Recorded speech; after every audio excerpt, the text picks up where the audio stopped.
हिंदू को चिन्हित कर करके मतलब नाम पूछ पूछ के मारा गया। आज तक पता नहीं चला है कि आज तक पकड़ाए भी नहीं है, लेकिन कोई सवाल नहीं कर रहा। तो इस तरह का जो प्रोपेगेंडा है ये चलाने का कोशिश किया जा रहा है कि हर जगह गोलियां चल रही हैं, किसान मर रहे हैं और इसी मतलब विरोध भी होता था तो लोगों के साथ न्याय नहीं किया जाता था, बल्कि गोलियां चला के कंपनी को घुसाने का काम किया जाता था। कहीं कोयला चोरी हो रहा है, कहीं कुछ चोरी हो रहा है, उस पर नियंत्रण करने के लिए विस्थापन आयोग का गठन और इस तरह के बहुत सारे मैकेनिज्म सरकार जो तैयार की है।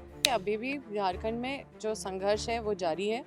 अभी भी जो जो मंशे से झारखंड को अलग किया गया था, जो जल जंगल ज़मीन की लड़ाई थी, जिस लड़ाई को आज भी हम लोग मतलब चाहते हैं कि अंजाम तक पहुँचे, उसकी संघर्ष आज भी जारी है। देखिए, ये तो दूसरी बार गठबंधन की सरकार बनी है। उससे पहले क्या हुआ सो तो आप लोगों को पता ही है। जल जंगल ज़मीन की लड़ाई थी, जो सबसे अहम लड़ाई थी, जिसके वजह से झारखंड अलग हुआ कि यहाँ पे बाहर के लोग आके यहाँ की खनिज संपत्ति को लूट रहे हैं और यहाँ के लोकल लोग को उनका हक और अधिकार नहीं मिल रहा है। यहाँ के जो लोकल हैं, जो यहाँ के झारखंडी हैं, उनको उनका शोषण हो रहा है, जिसके वजह से अलग झारखंड का निर्माण हुआ। इसकी लड़ाई आज भी जारी है और ये महागठबंधन की जो सरकार है उनसे सभी को उम्मीद है। और अभी विस्थापन आयोग का गठन भी हुआ है और हम लोग इंतज़ार कर रहे हैं कि कब वो धरातल पे लोगों को न्याय दिलाने के लिए काम होगा उससे। और निश्चित रूप से हम लोग का ये संघर्ष, ये लड़ाई आज भी जारी है और हम लोग का संघर्ष, मेरा भी संघर्ष इसमें है। मेरे भी क्षेत्र में बहुत सारे इस तरह के जो विस्थापित के मुद्दे बहुत ज़्यादा हैं, जिसका हम लड़ाई हमेशा लड़ते रहे हैं और विधानसभा में जब थे तो हमने बहुत बार इसकी आवाज़ भी उठाई। और ये जो सपना है कि झारखंड का जो मकसद है, जो झारखंड आज 25 साल का हो गया है, उस मकसद को पूरा करने के लिए और भी ज़्यादा प्रतिबद्ध सबको होना होगा। निश्चित रूप से इसके तरफ कदम तो गठबंधन की सरकार ही बढ़ाई है विस्थापन आयोग का गठन करके, क्योंकि इससे पहले तो कोई भी सरकारें बनी तो जितने भी उस तरह की कंपनी थी, एनटीपीसी, सीसीएल या जिस तरह की जो भी कंपनी जो माइनिंग करने आ रही थी, आके मनमानी कर रही थी, गोलियां चला रही थी। आप लोग सुन भी रहे थे कि हर जगह गोलियां चल रही हैं, किसान मर रहे हैं और इसी मतलब विरोध भी होता था तो लोगों के साथ न्याय नहीं किया जाता था, बल्कि गोलियां चला के कंपनी को घुसाने का काम किया जाता था। लेकिन अभी कुछ बदलाव के ओर सरकार कदम बढ़ाई है। उम्मीद है कि न्याय मिल पाएगा लोगों को और निश्चित रूप से अभी सरकार बहुत सारी योजनाओं के साथ जो काम कर रही है तो लोगों का जीवन स्तर में सुधार हो रहा है। दरअसल कांग्रेस कहाँ पीछे रह जा रही, क्या जमीनी स्तर पे वो पकड़ नहीं बना पा रही है क्या? क्योंकि ये देखा गया हाल के दिनों में बिहार चुनाव को लेकर के, और इन दिनों झारखंड में भी देखा जा रहा है कि वो शीर्ष चेहरा उस तरह से उभर के नहीं आ रहा है जो बड़े पैमाने पर बातों को रख सके। क्या कारण है कि विपक्ष की भूमिका इतने बड़े पैमाने पर निभाने के बावजूद कांग्रेस देखिए, कहाँ आखिर पीछे रह जा रही है, मैं जिसकी खुद वजह से मैं काफी खुद चूक बता नजर आ सकती रहा हूँ है? कि मैं खुद कांग्रेस कैंडिडेट रही हूँ। मैंने अपने पूरे कार्यकाल में रात दिन एक किया है, काम किया है, ईमानदारी से काम किया है।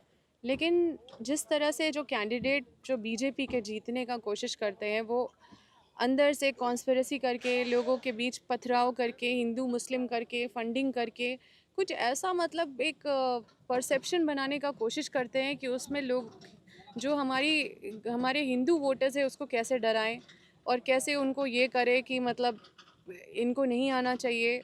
जबकि हमारे पार्टी का कोई धर्म वाला पॉलिटिक्स है नहीं। हमारी पार्टी मुद्दों पे हमेशा पॉलिटिक्स करती है और मुद्दों को लेके लड़ाई करती है।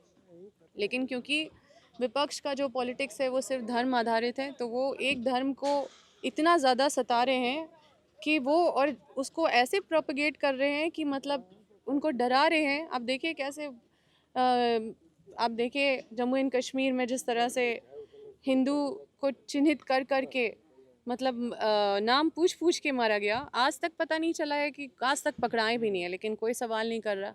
तो इस तरह का जो प्रोपेगेंडा है ये चलाने का कोशिश किया जा रहा है और इलेक्शन कमीशन तो पूरी तरह से बिक गई है। आप तो देख सकते हैं कि किस तरह से पहले एसआईआर होता था, 3 साल में एसआईआर होता था। अभी चुनाव के जस्ट 1 महीना पहले पता भी नहीं चलता, लोगों को ऐसा फॉर्म दे दिया जाता है जो उनको समझ में नहीं आता, और ग्राउंड में वैसे वैसे लोग को भेज दिया जाता है जो सिर्फ उनके वोटर्स को इनरोल करने के चक्कर में रहते हैं, और बाकी वोटर्स को, अपोजिशन के धरातल वोटर्स पे को। तो कांग्रेस दिख नहीं पाती, इन सब मुद्दों को उठाती तो जरूर देखिए है, लेकिन वो पूरा सेट नहीं कर पाती माइंडसेट। आखिर क्यों, क्या कारण रहा है? देखिए, कांग्रेस तो हर तरह का लड़ाई हर मोर्चे पे कर रही है, चाहे किसान आंदोलन का आप देखिए, अगर कांग्रेस नहीं रहती तो ये किसान का जो 3 काला कानून है वो सुप्रीम कोर्ट बाध्य होके उसको संज्ञान में, खुद स्वतः संज्ञान लेके सुप्रीम कोर्ट ने उसको वापस लेने को जो पार्लियामेंट को है उसको कहा, और फिर से उस पर पुनर्विचार, ये कांग्रेस की जीत है। आज कांग्रेस ने जो ओबीसी आरक्षण का जो आवाज़ उठाया था, जो जाति जनगणना का आवाज़ उठाया था, ये कांग्रेस की ही आवाज़ है, जिसकी वजह से खुद जो केंद्र सरकार है वो मजबूर होके जाति जनगणना पे बिहार चुनाव के पहले बोलना पड़ा। तो कांग्रेस का आवाज़ तो बुलंद है, इसमें कोई दो राय नहीं है, लेकिन ये जो प्रोपेगेंडा चल रहा है, जो सारे तंत्र को खरीदने का कोशिश कर लिया गया है, जो सारे तंत्र को खरीद लिया गया है। आज लोग न्याय के लिए न्याय भी मांगने जाते हैं तो उस पर भी डाउट करते हैं कि उनको न्याय मिलेगा कि नहीं। आज लोगों का विश्वास हर इंस्टीट्यूशन से ख़त्म हो गया है, इसको डिनाई नहीं किया जा सकता है। इसको और कैसे जगाएगी कांग्रेस? कांग्रेस लोगों को जागरूक करेगी। लोगों को एक तरफ भटकाने वाले लोग हैं और एक तरफ हम लोग जो हैं, अब हम लोग हैं जो लोगों को अवेयर करने वाले लोग हैं। हम लोग लोगों को के बीच में सच लेके जाते हैं, वो लोग लोगों के बीच में झूठ लेके जाते हैं। कभी लोग झूठ को सच मान लेते हैं, लेकिन फिर झूठ तो झूठ होता है, सच का एक दिन ज़रूर जीत होता है। झारखंड का बात करें तो 25 साल में बोले तो लगातार यहाँ आदिवासी मुख्यमंत्री बन पाए, तो क्यों, कैसे, क्या कारण रहेगा? जो आदिवासी आप बोल रहे दबे कुचले, तो क्या कारण रहेगा आदिवासी मुख्यमंत्री के रहते हुए भी? आदिवासी हमने तो मुख्यमंत्री ऐसा नहीं बोला। नहीं, आदिवासी मुख्यमंत्री बोल रहे थे, आदिवासी को बोल रहे दबे कुचले, तो क्या कारण? हम कहीं कहाँ छुप बोले छुपा ऐसा? रहा है?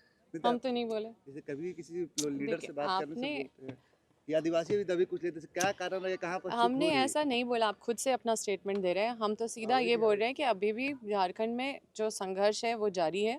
अभी भी जो मंशे से झारखंड को अलग किया गया था, जो जल जंगल ज़मीन की लड़ाई थी, जिस लड़ाई को आज भी हम लोग अ, मतलब चाहते हैं कि अंजाम तक पहुँचे, उसकी संघर्ष आज भी जारी है। और ये महागठबंधन की ही सरकार है जो एक कदम इस पे आगे बढ़ी है, वरना पहले जितनी भी सरकारें थी वो विस्थापितों के बारे में क्या बोलती थी, कुछ एक स्टेटमेंट भी नहीं देती थी। आज हमारी जो सरकार है वो कम से कम विस्थापन आयोग का गठन तो कर रही है, नियमावली तो बना रही है।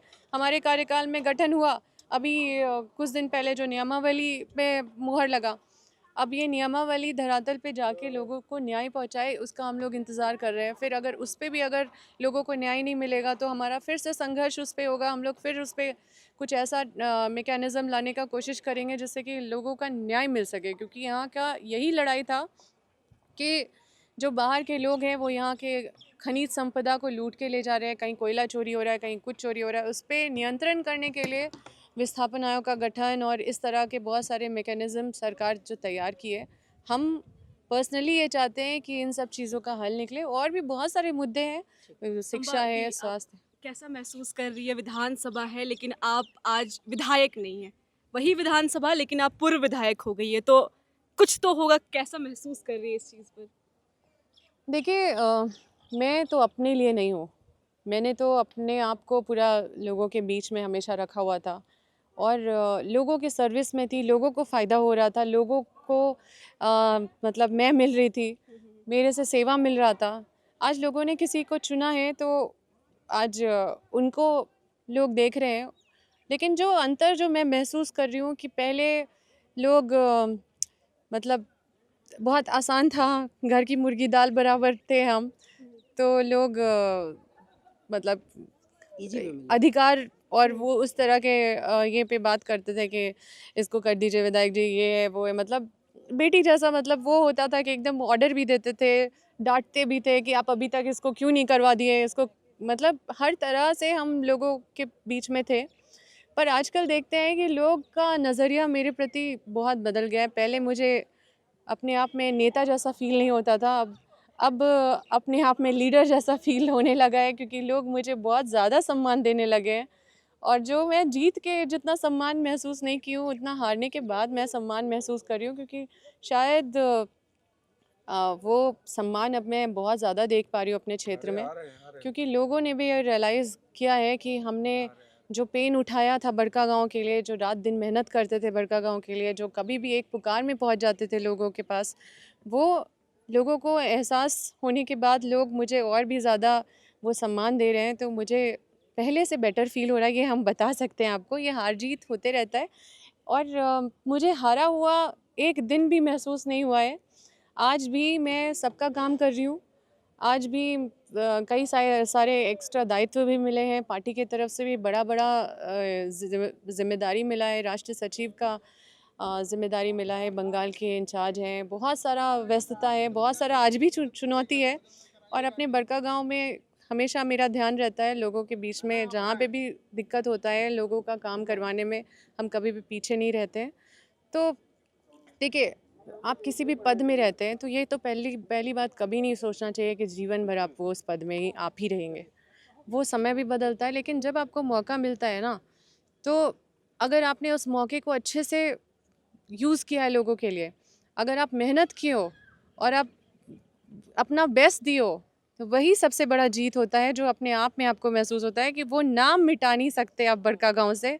आप अम्बा प्रसाद का नाम मिटा नहीं सकते, क्योंकि अम्बा प्रसाद का नाम हमेशा लोग लेंगे कि सबसे ज़्यादा मेहनत करने वाली, सबसे ज़्यादा योजनाओं को धरातल में लाने वाली, सबसे ज़्यादा काम करने वाली विधायक अगर कोई है थी तो अम्बा प्रसाद थी। अब अम्बा आएंगे जी, वो आखिरी भविष्य सवाल, हमने देखा थोड़ा नहीं है। थोड़ा सा वक्त ले रहे हैं अम्बा जी, क्योंकि आप एक युवा है, युवा नेत्री हैं आप, तो सवाल आपसे शायद आप थोड़ा अच्छे से समझिएगा ये चीज़ें।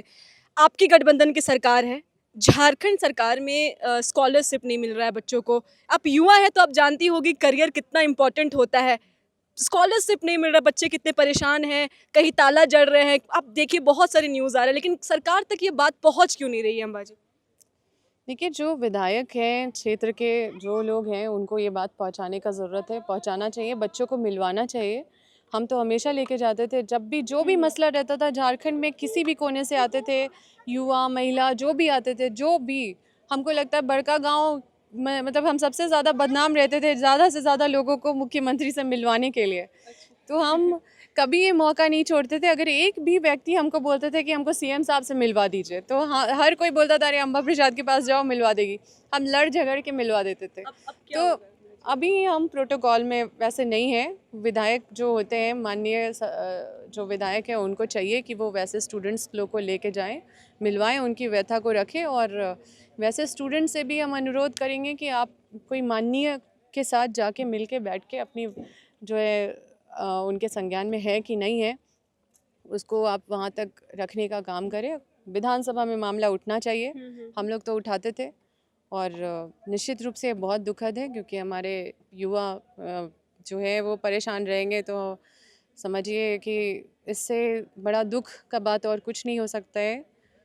और इस पे मैं कुछ भी बोलूँ तो कम है, और मैं चाहूँगी कि उनका समस्या जल्द से जल्द हल हो।